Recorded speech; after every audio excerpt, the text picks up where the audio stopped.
అదే RTV app వార్తల్ని క్షణాల్లో చదివే అవకాశం ఉంటుంది. ఒక న్యూస్ పేపర్, ఒక టెలివిజన్ ఛానల్ మీ చేతుల్లో ఎప్పుడూ ఉంటాయి.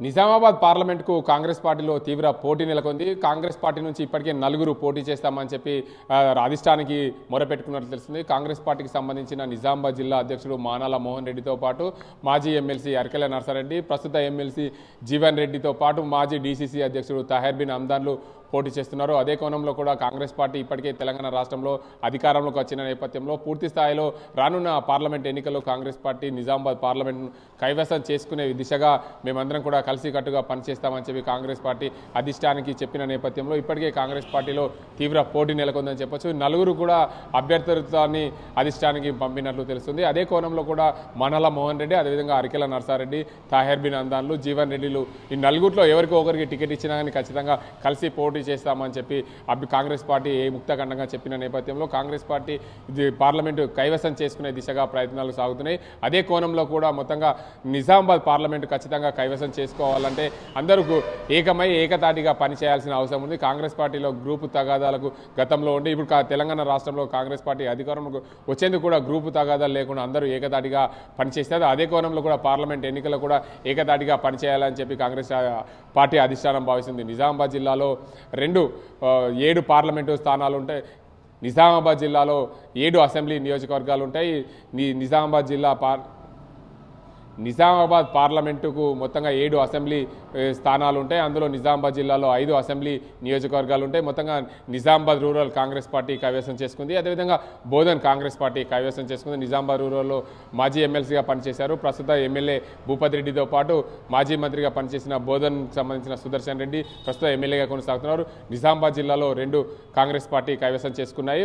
మరోవైపు అదే కోణంలో చూసుకుంటే ఆర్మూర్ నియోజకవర్గం నుండి పైడి రాకేష్ రెడ్డి బీజేపీ అభ్యర్థిగా గెలుపొందారు. నిజామాబాద్ అర్బన్ నియోజకవర్గం నుండి ధన్పాల్ సూర్యనారాయణ బీజేపీ అభ్యర్థిగా గెలుపొందారు. 2 Congress party, 2 BJP, 1 BRS party Nizamabad జిల్లాలో గెలుచుకోగా అదేవిధంగా జగిత్యాల జిల్లాలో 2 బీఆర్ఎస్ పార్టీ గెలుచుకున్నాయి. మొత్తంగా నిజామాబాద్ పార్లమెంట్ పరిధిలో బీఆర్ఎస్ పార్టీకి 3 అసెంబ్లీ నియోజకవర్గాలు ఉన్నాయి, బీజేపీకి 2 అసెంబ్లీ నియోజకవర్గాలు ఉన్నాయి, కాంగ్రెస్కు 2 అసెంబ్లీ నియోజకవర్గాలు ఉన్నాయి. మొత్తంగా 7 అసెంబ్లీ నియోజకవర్గాల్లో పూర్తి స్థాయిలో చూసుకుంటే మొదటగా బీఆర్ఎస్ పార్టీ గతంలో ఆశించిన మేర సీట్ల ఓటింగ్ శాతం అయితే రాలేదు. మొత్తంగా మరోవైపు బీజేపీకి 2వ స్థానంలో ఓటింగ్ శాతంకు నెలకొంది.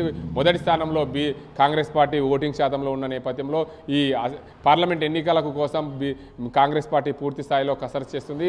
గత ఎన్నికలను దృష్టిలో పెట్టుకొని 2 అసెంబ్లీ స్థానాలు గెలిచినప్పటికీ కూడా పూర్తి స్థాయిలో 7 అసెంబ్లీ నియోజకవర్గాల్లో కాంగ్రెస్ పార్టీకి అత్యధికంగా ఓట్ల శాతం రావడంతో అదే కోణంలో కూడా కాంగ్రెస్ పార్టీ పూర్తి స్థాయిలో రానున్న పార్లమెంటు ఎన్నికల్లో పూర్తిగా కసరత్తు చేస్తుంది. ఇదే కోణంలో కూడా ఈ పార్లమెంటు నియోజకవర్గంలో కాంగ్రెస్ పార్టీ జెండా ఎగరవేసే దిశగా ప్రయత్నాలు చేస్తుంది. ఇప్పటికే కాంగ్రెస్ పార్టీ నుండి దిల్ రాజు పోటీ చేస్తారని చెప్పి రూమర్స్ వచ్చిన నేపథ్యంలో దిల్ రాజు ఒకవేళ కాంగ్రెస్ పార్టీ నుండి వస్తే గెలుస్తాడా లేదా, అందరూ కలిసి పనిచేస్తారా లేదా అనే కూడా అవకాశం అంటే పార్టీ భావిస్తుంది. అదే కోణంలో కూడా కాంగ్రెస్ పార్టీ ఎలాగైనా గెలవాలి అంటే మరో కొత్త వ్యక్తిని తీసుకొచ్చి కాంగ్రెస్ పార్టీ పార్లమెంటు సీట్ ఇచ్చే దిశగా కూడా ప్రయత్నించింది. ఎప్పుడు కూడా నిజామాబాద్ పార్లమెంటుకు కాంగ్రెస్ పార్టీ నుంచి గెలిచిన అభ్యర్థులు కానీ ఇతర పార్టీ నుంచి గెలిచిన అభ్యర్థులు కానీ ఎవరైనా సరే కొత్తగా పోటీ చేసి గెలుపొందిన అభ్యర్థులే కాంగ్రెస్ పార్టీకి సంబంధించి కానీ నిజామాబాద్ పార్లమెంట్కి సంబంధించి కానీ ఉన్నాయి. అదే కోణంలో కూడా ఇప్పుడు కూడా కాంగ్రెస్ అధిష్టానం కొత్త వ్యక్తికి ఇస్తే బాగుంటుందా, లేకపోతే గతంలో పనిచేసిన